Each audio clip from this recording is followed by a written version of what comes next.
Doctor Mohammad Yunus Japan সফরে গিয়ে বিএনপিকে একটা বুড়ো আঙুল দেখিয়েছে। কিভাবে?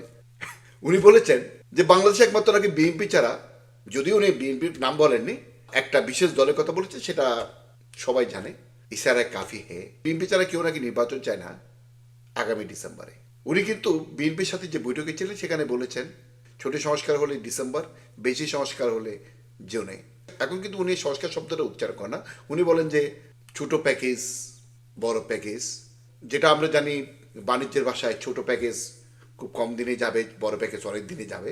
কিন্তু উনি জাপানে গিয়ে সেই বিএনপির কথাটাকে টুইস্ট করে বলেছেন যে বিএনপি ছাড়া কেউ নির্বাচন চায় না আগামী ডিসেম্বরে।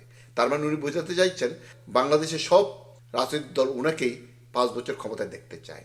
তা আমি বলি, বিএনপি বন্ধুরা, আপনারা আগামী 5 বছর অন্তত ইলেকশনের কথা ভুলে যান। আপনাদের যে বুড়ো আঙুলটা দেখিয়েছে না, এই বুড়ো আঙুলটা কিন্তু এমনি দেখায়নি, এটার অনেক মিনিং আছে।